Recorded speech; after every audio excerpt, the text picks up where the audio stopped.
James struggles with the bench press. You can see him and he's visibly frustrated. He gives up way too soon because he cannot push himself. Then we have Anatoly.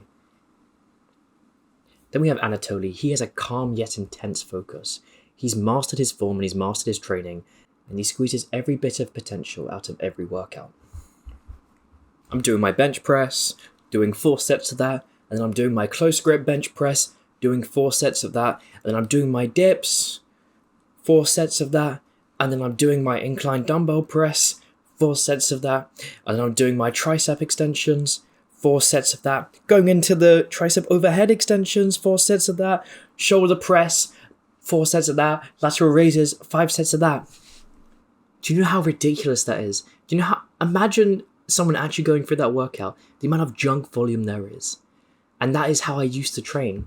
That wasn't just my chest day, but that was pretty much what all of my days would look like. I do way too many exercises, way too many sets. And was I pushing myself? No. I was just going through the motions. And to be honest, my form wasn't even good on half this stuff. I was cheating. I wasn't trying to push myself. I was just trying to get as many reps as possible without straining to do so. I mean, when you start cheating reps, you can't even strain properly because you have to progressively cheat further and further. And for someone who doesn't want to seem like they're ego lifting, there's a level where you stop cheating to get more reps because you feel like it's ego lifting. It's ridiculous. But over time, I dropped these sets down, fixed up my form. I started pushing my limits. I started training to failure. And I kept seeking better intensity. It's the sort of thing where when I first started training to failure, I thought I was doing really, really good. I thought I was actually reaching failure at the end of every single exercise. I wasn't really. A lot of the times I could have grinded out 1 or maybe 2 more reps, but I didn't really attempt it. I was convinced that I couldn't get anything further. And that's going to happen at first. Like, it's inevitable. But the fact is I leveled up. And now I'm training at such an intensity where I didn't even think this would be possible. And it's not easy. But I hope this is easy in years to come. I hope 1-2 years down the line, I look back at my training and I was like, man, he had it so easy. If I could do that again, I'd be very, very happy. Although, of course, I wouldn't actually be happy because I'd be getting less out of it. And so it's completely irrelevant. But it does remind me of a recent kind of argument I got in with a friend where I was talking about how 2 reps in reserves, how I was talking about, 8 RPE, which is just 2 reps left in the tank. I mentioned it being easy for me because it is. The way I train now, the lengthened partials I do after really grindy reps, which could even take upwards of 10 seconds. 2 reps in the tank is super easy, man. Like, yeah, it's heavy weight. Yeah, it's a bit of strain, but it moves. Any time I can get a full repetition, that's an easy rep in my book. Any rep that's less than 5 seconds is easy. Because when you continue to train better and you level up your intensity, stuff like this becomes just a walk in the park. Here's a quick actionable step for you. Visualize your last training session, just in your head. Did you actually push yourself? Did it feel routine? Were you just going through the motions? Try and document 1 modification you could make to boost the intensity for your next workout. That could be something as simple as, yeah, my lateral raises are nowhere near failure, or my curls are pretty easy. Just find one thing to work on, because we're going to do progressive overload, not in the sense of getting more reps and more weight, because that's obvious going to happen. We're trying to progressively overload your intensity, as it were. And by doing that, we probably just want to get better at one thing a week. Of course, as things go along, it's going to be easier and you're going to be able to push harder, but you're not going to become me overnight. Back when I was doing way too much volume, I really wasn't getting anything from it. And it's the sad truth that intensity comes first. We're not able to have this belief that we can put so much time and energy into something and it will give us more results. Yeah, intensity comes first. Who would have known? Pretty much everyone. In fact, volume matters. Like, anyone who tells you otherwise kind of stupid. But volume is like a bell curve, right? And you reach the top of the bell curve at about 10 sets a week per muscle group. When you reach that 10 sets a week, anything above that is decreasing your gains. Because you're getting more damage, you're having to repair quicker, you're having to repair more, and it's just working against you. But that's the thing, getting these good reps in your set is difficult. It's not actually purely physical. A lot of it is mental resilience. And having a strong mind where you can actually push past discomfort is going to become super important. So not only in the gym, you actually training your mind, but if you want to get more out of it, you should probably be training it outside, doing meditation, practicing stoicism, anything that can help us push harder. I mean, I sometimes when I know something's going to be really, really difficult, I have to psych myself up. And it's the same sort of thing. Psyching up is very short term, right? Like putting your favorite song on and going like, yeah, or whatever it may be. That's going to help you in a one-off instance. So you need to make sure that your mind is so strong through other habits that are long-term and concurring. You might make mistakes though. You may see intensity and you may fall into the wrong kind of crowd. You may start doing supersets. You might start drop setting. You might start cheat repping. And these aren't beneficial. I'm sorry to tell you this, but when you do a drop set, you're just taking away a good set. Unless you're on a time crunch, drop sets are useless because all it's doing is you do one good set and then without any rest, you're going immediately into another set, but it's less weight. And so it's actually 2 sets without being split, but there is a split. It's ridiculous. You can't do it. Supersets, do you really think if you're pushing yourself to failure on something, your body's going to be recovered for the second exercise? Like, sure, the muscle might be a different muscle and that might be completely fresh, but your body isn't. Your mind isn't. That's half the battle. And cheat reps, come on guys. If we're doing cheat reps, how are we supposed to actually push to failure?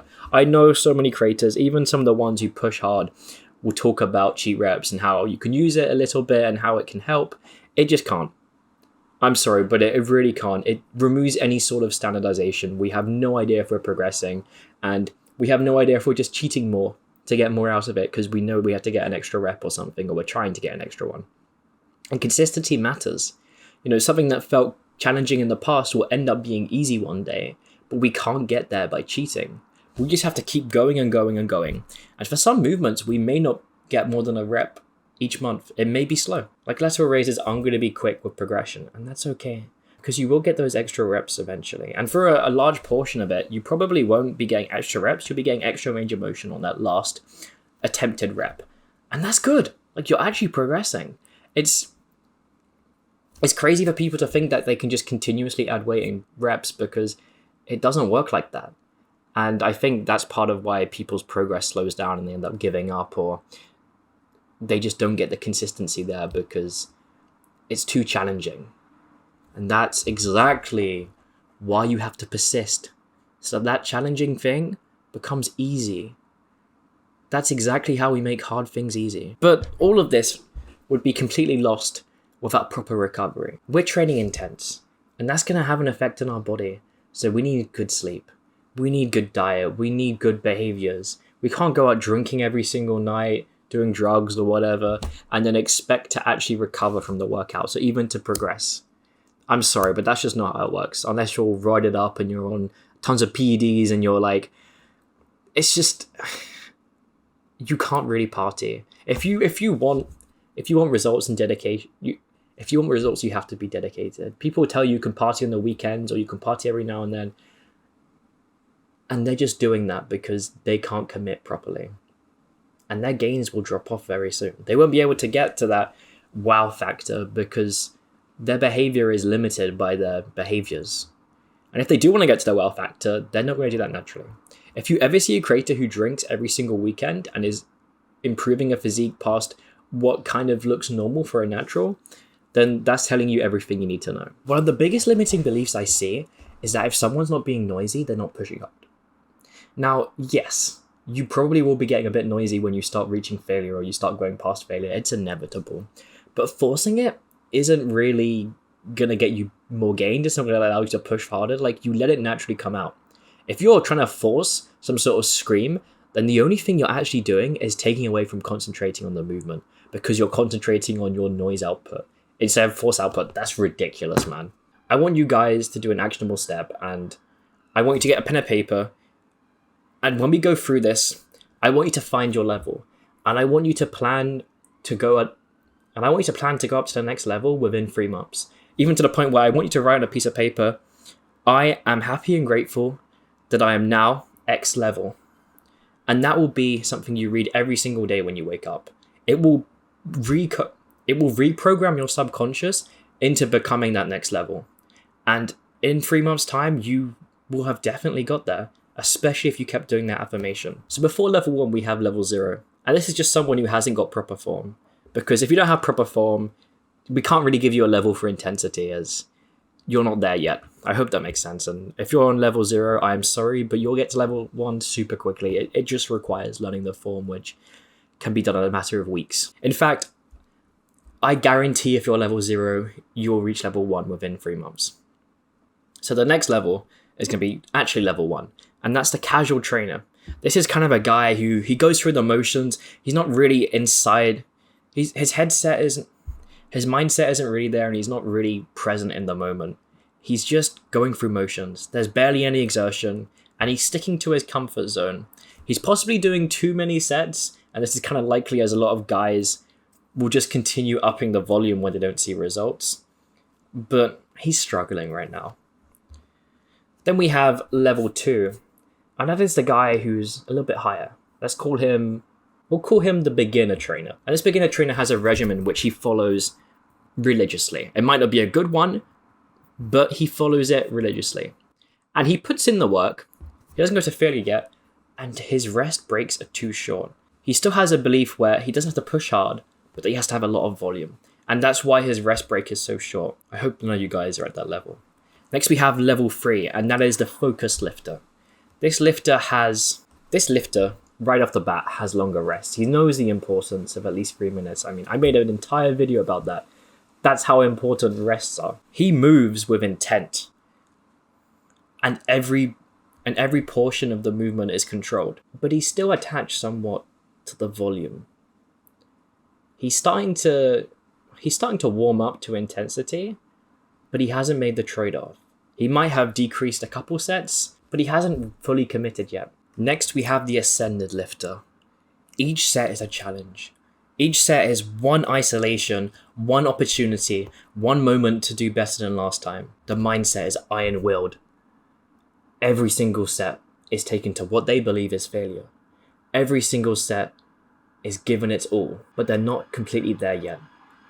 They've got the knowledge. They understand that they need to be going to failure. But truth is, they're not pushing hard enough. This is the level I was stuck at for quite a bit. And I think it's the level a lot of people are stuck at.